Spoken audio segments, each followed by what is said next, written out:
prohibition cannot be enforced for the simple reason that the majority of American people do not want it enforced and are resisting its enforcement.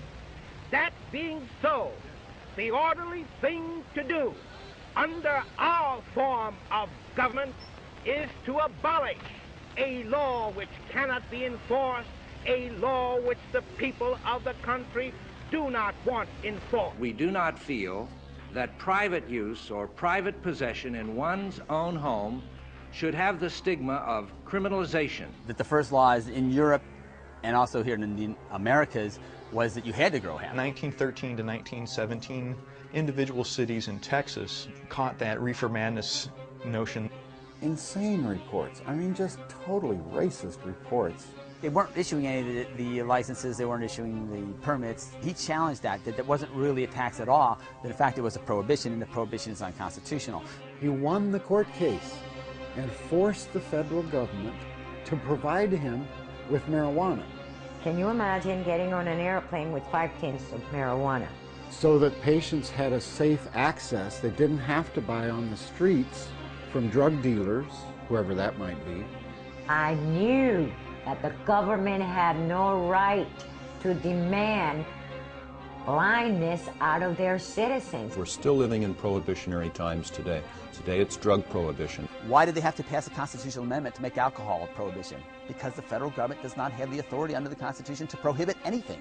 I don't really think people who smoke pot should be in jail. I can't say if I've ever had anybody violent with marijuana. The guys on alcohol were more verbally abusive and almost violent. And if people are going to smoke marijuana, whether it's legal or not, I smoke every day. So I got a problem getting it. I got easy access. Because if this guy don't got it, I got this guy. This guy don't got it, this guy. You know, this guy. And then I got about a dozen last resorts. So it's not like it's not going to be there.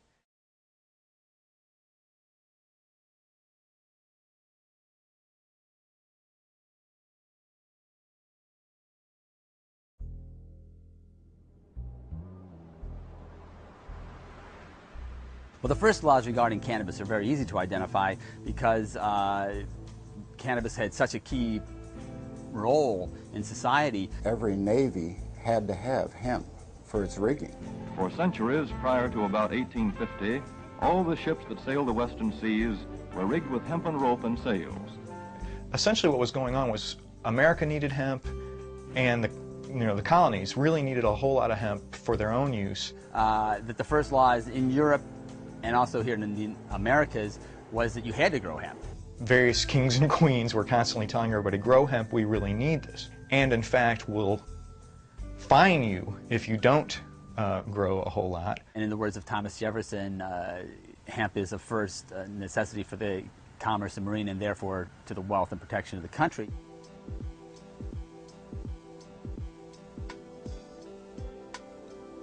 There's no record that he did smoke marijuana. There are two things that make us a little suspicious. He wrote extensively about cannabis, but he did write in his diary, says that he separated the males from the females a little too late. There's some folks in the hemp industry who say, the male plants are actually taller and stronger. If you're going for the stalk, then you don't really want the plant to put as much energy into seeding, and so getting the males out of there might reduce the seeding for that. And that he could have been separating for hemp purposes that way and trying to keep the female plants from essentially contaminating those, so he'd have more and more of a hemp field that would be usable for fiber and things along those lines. And the other thing that comes along is that he was in communication with a doctor, and he talked about a curious preparation of hemp from Silesia that he was interested in trying.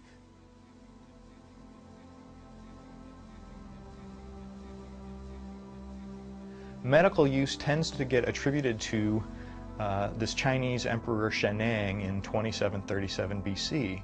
He prescribed it for things that people still use it for today, like arthritis and pain and some neurological symptoms and some headache symptoms that people still benefit from cannabis today. But in India, they were using it for different medical uses, and they brought it into the Greeks and the Romans. We also see a lot of medical use in ancient Roman texts. But once you get to the Romans, you get Galen, Pliny the Elder and these different people, then you have very distinct references to cannabis itself for medical purposes. W.B. O'Shaughnessy is a physician who was sent over to India. They found out that the locals were using cannabis for a lot of different medical uses, including spasms, including pain, including depression, including nausea, things like that. They had the Smith brothers in Scotland making cold syrups and stuff, and they found it was good for colds. It was good for a lot of different things. From 1842 to 1900, cannabis made up 1/2 of all medicines sold. From 1850 to 1937, the U.S. Pharmacopoeia listed cannabis as the primary medicine for more than 100 separate illnesses or diseases.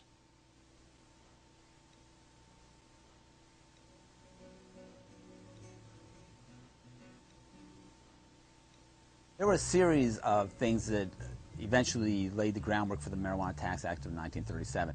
There was a great deal of anti-Mexican sentiment that grew up around the turn of the century. Well, the same as we have this problem today where there's a lot of prejudice and bigotry against immigrants here in California. 1913 to 1917, individual cities in Texas caught that reefer madness notion that Mexicans were going to smoke this and they wouldn't do their work right and they would rape white women or have super strength, all these insane sort of yellow journalism tactics. And so they weren't going to go after these guys for the tequila because the Americans were drinking the tequila too.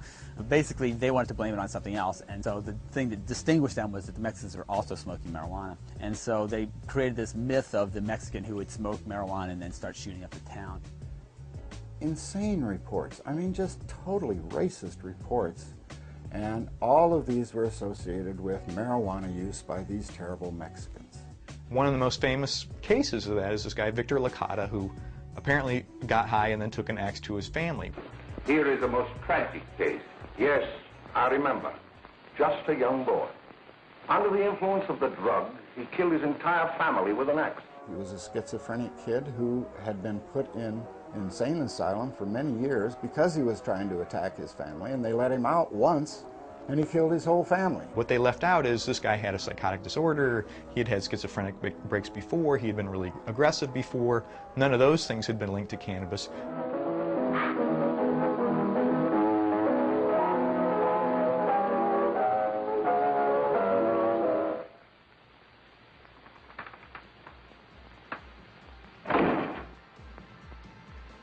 I know what you want.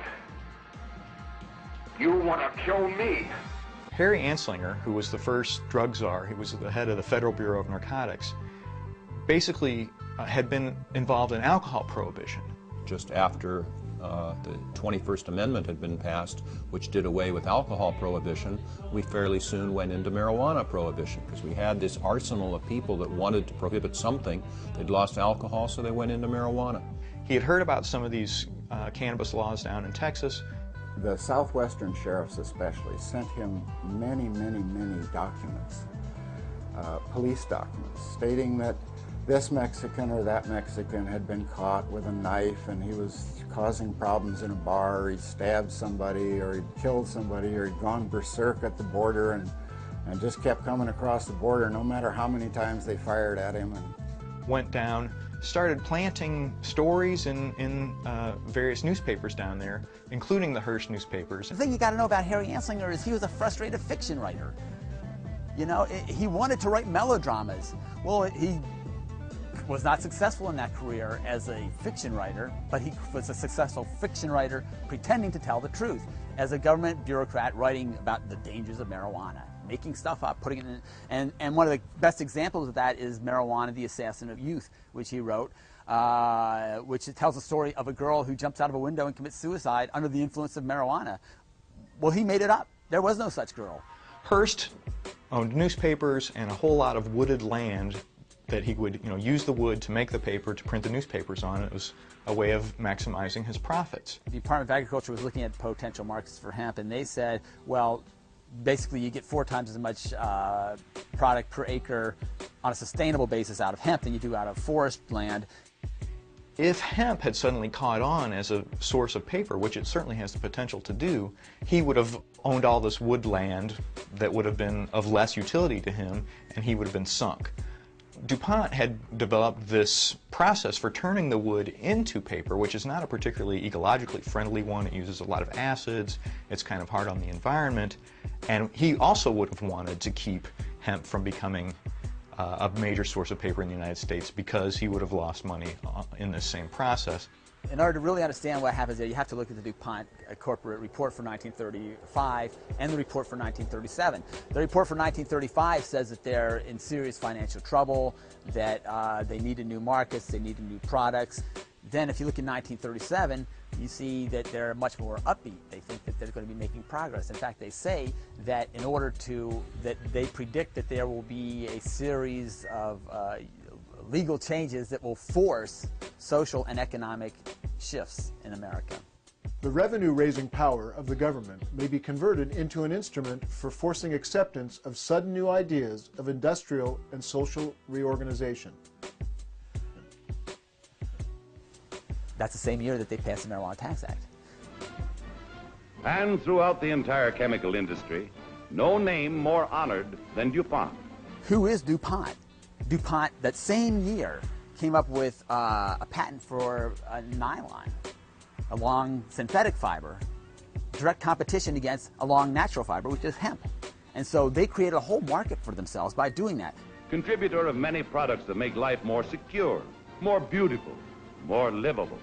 The other thing that we found that really, I believe, solidifies the fact that this was indeed a criminal conspiracy at the top levels of government and industry are the reports from the Federal Bureau of Narcotics, Harry Anslinger, where he talked about the negotiations that he had to go through in order to get support for the Marijuana Tax Act. He had to go to companies like Sherwin-Williams and convince them to stop using hemp seed-based oils and to use DuPont's products, the synthetic oils that DuPont was using for paint. We must also satisfy the canary bird seed trade and the Sherwin-Williams Paint Company, which uses hemp seed oil for drying purposes. We are now working with the Department of Commerce in finding substitutes for the legitimate trade. After that is accomplished, the path will be cleared for the treaties and for federal law. Harry J. Anslinger to Assistant Secretary of the Treasury. Anslinger Papers, Box 12, Penn State University. So essentially what he had to go from, and his records show this, was go from place to place convincing companies to stop using hemp and to replace hemp with DuPont products. At the same time as DuPont is writing his report saying that the government could help them if it made a tax law that would change things like this. And so we see direct financial involvement. I mean, it's like a government agency lobbying for a corporation in order to give them business. And so it's alleged that he, Anslinger, and Hearst were all sort of in cahoots about this. Let's make this illegal. It'll benefit some of us economically. It'll keep other folks employed as drug czars. Let's go for this. It's not as if we've got some letter from one of them to the other saying, let's do this. It's just sort of, when you put all the facts together, has a certain intuitive appeal. I'm still not willing to be convinced at this point. I haven't seen really any solid evidence other than the circumstantial evidence and the innuendo. These are the kind of things that they do on the golf course. Hey, I got a bill here in Congress that's going to do this. Oh, well, why don't you add a line about that? Well, okay. Might be true. They certainly did have the economic incentive, but the historical record isn't there.